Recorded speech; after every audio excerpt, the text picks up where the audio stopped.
Hello everyone, welcome to my channel. Please subscribe and keep watching more details. Gold Rush. Parker tells Fred what he is doing wrong.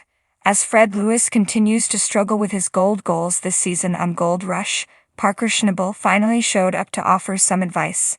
Parker and Tony Beats are both extremely successful, so it seems good when they offer advice. However, when Parker told Fred what he was doing wrong, it didn't really set well. Here is what went down in the most recent episode of Gold Rush between Parker and Fred. Parker offers Fred advice on Gold Rush. When Parker Schnabel offers some advice to someone about gold mining, that person should listen. No one on the show has been as successful as Parker, who has become a legitimate gold miner, respected even outside the realm of reality television. He is so good at his job now that some fans think Parker is working his way out of Gold Rush. This week, Parker went to visit former military medic Fred Lewis and offer him some advice on what he is doing wrong. Fred has remained frustrated this season, saying that if he doesn't hit his goal, it is likely finished for him and his team in the future of the gold mining industry. Parker pointed out of the biggest problems with Fred's setup was his screens. When Parker showed up, he told him that the screens were full of holes in the sluice box. Parker pointed at the big rocks and said, "These big rocks. They aren't supposed to be here." Before Parker arrived at Fred's camp, the former military man said that Parker was rude the last time they met up and told him off. That isn't exactly what happened, as when they met last, Fred was looking for land to mine and Parker just told him it was hard to find. This likely led to this frustration at seeing his Gold Rush star again and getting critical advice. Fred Lewis seems to have thin skin on Gold Rush. It seems weird that Fred would be so thin-skinned when it comes to taking advice from someone like Parker on Gold Rush. Recently, the Clayton brothers went to Fred for help. He talked down to them and his crew dismissed them, pointing out everything they were doing wrong. Fred was also harsh to his own stepson, who works on his crew. Fred pointed out things he felt he was doing wrong. With Fred willing to point the finger at everyone else, someone like Parker offering up some advice shouldn't seem to push him into the wrong way of thinking. Of course, this is reality television. That means drama needs to exist on Gold Rush. There is a chance it wasn't as bad as the episode made it look in the end. The Yukon sun glinted off the gold pans and machinery, casting a shimmering glow over the rugged landscape. Parker Schnabel, the young prodigy of the Klondike, stood with his arms crossed, watching his team hustle with a critical eye. He spotted Fred Dodge, one of his veteran miners, bent over a sluice box, adjusting the riffles. Parker's brow furrowed. He'd noticed a pattern of inefficiencies that needed addressing. "Fred," Parker called, striding over. Fred looked up, wiping sweat from his forehead with a dirty sleeve. "What's up, Parker?" Fred asked, his voice gruff from years of shouting over the roar of machinery. "We need to talk," Parker replied, motioning for Fred to follow him to a quieter spot. They walked a short distance away from the noisy equipment, the sound of clanging metal and roaring engines fading slightly. Fred leaned against a boulder, folding his arms. "All right, let's hear it." Parker took a deep breath, organizing his thoughts. "Fred, you've been doing this for a long time and I respect that, but I've been noticing some issues with the way you're running the sluice box." Fred's eyebrows shot up. "Issues? Like what?" "For starters, the riffles.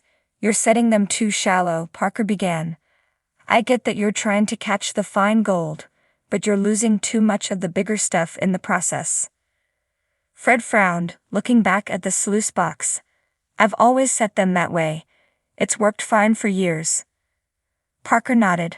"I know, but the ground we're working now is different. It's richer in larger nuggets. We need to adapt our methods to maximize recovery." Fred sighed, rubbing his temples. "All right, what else?" "The water flow," Parker continued. "It's inconsistent. Some areas are too turbulent, washing away gold, while others are barely moving. We need a steady, even flow to ensure optimal recovery." Fred looked down, kicking at the dirt. "Okay, I'll admit the water's been tricky to manage. What do you suggest?" "We need to adjust the angle of the sluice box," Parker explained. "Get a more consistent flow going. and we should add some mesh screens to catch the smaller particles without sacrificing the bigger pieces. Fred nodded slowly. Makes sense. Anything else? Yeah, Parker said, his tone softening. Your team. They're good, but they're not communicating well. I've seen too many mistakes and delays because people aren't on the same page.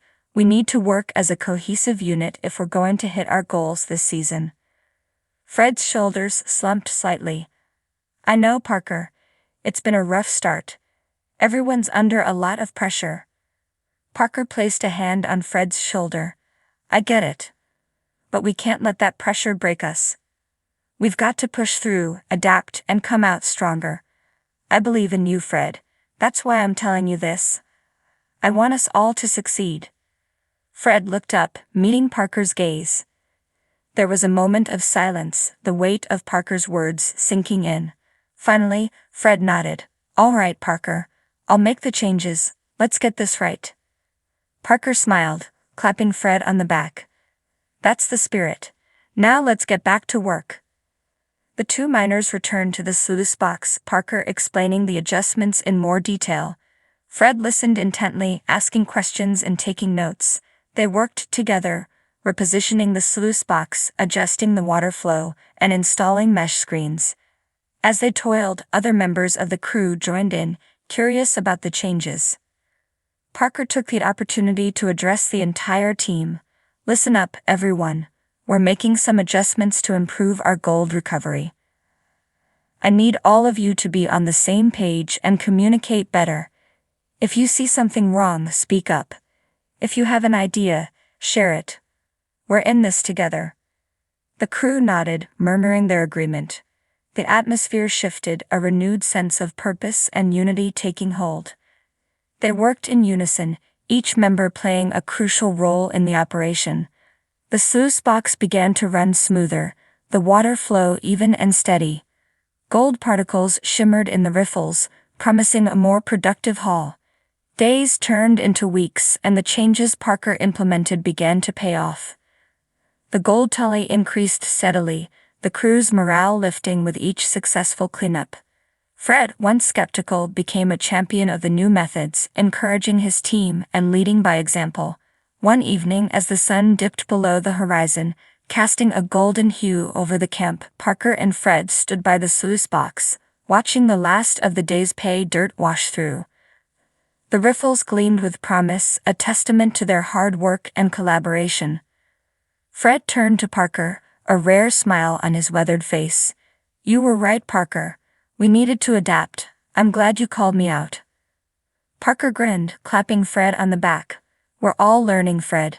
That's what makes us better. Here's to a successful season.